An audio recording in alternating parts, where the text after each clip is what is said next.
उत्तर प्रदेश में हुई बुरी हार के बाद यूपी, झारखंड को लेकर और महाराष्ट्र को लेकर बहुत ही बड़ी मायावती को तकलीफ़ हुई है और ऐसी तकलीफ़ का असर उन्होंने अपनी पार्टी में होते हुए देखा। पार्टी के मेहनत करने वाले कार्यकर्ताओं की मायूसी देखकर अब मायावती ने फैसला लिया है। मायावती ने ये फैसला लिया है कि उपचुनाव नहीं लड़ेगी उनकी बसपा। जी हाँ, ये है मायावती का फैसला। मायावती ने साफ तौर पर ये ऐलान कर दिया है कि वो किसी भी हाल में देखा जाए तो नहीं लड़ेगी अब उनकी पार्टी उपचुनाव। ये मायावती का फैसला है हार के बाद। हताशे में आकर उन्होंने कहा अब कोई उपचुनाव नहीं लड़ेगी बसपा। ये बड़ा फैसला है पूर्व सीएम मायावती का। जी हाँ, मायावती ने ये स्टेटमेंट दिया है। 24 नवंबर को उन्होंने ऐलान किया उनकी पार्टी कभी भी उपचुनाव देश में तब तक नहीं लड़ेगी जब तक चुनाव आयोग जो नकली मतदान हुए हैं उसे लेकर कोई कड़े फैसले नहीं लेती। मायावती ने इस शर्त के साथ चुनाव न लड़ने का फैसला लिया।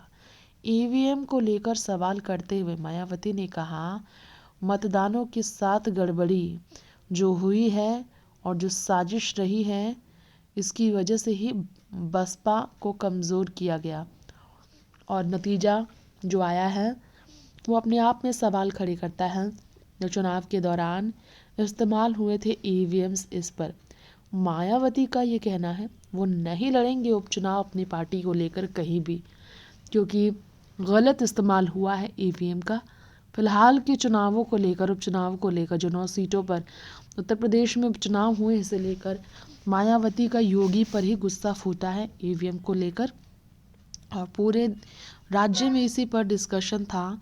जो मतदान का तरीका था और जो नतीजे आए हैं, जो नकली मतदान हुए हैं, बैलेट पेपर के इस्तेमाल के ज़रिए गलत तरीके से गड़बड़ी की गई है, धोखाधड़ी की गई है।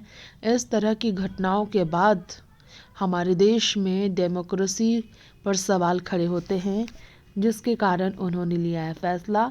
जब चुनाव आयोग कड़े फैसले लेगी तभी अब उनकी पार्टी किसी भी तरह के उपचुनाव का हिस्सा बनेगी। लोकसभा चुनाव लड़ेगी बीएसपी, लेकिन स्टेट लेजिस्लेटिव असेंबलीज के अलावा, लोकल बॉडीज़ के अलावा वो इस तरह के बड़े चुनाव का हिस्सा नहीं बनेगी। नेक्स्ट 9 न्यूज़ की रिपोर्ट।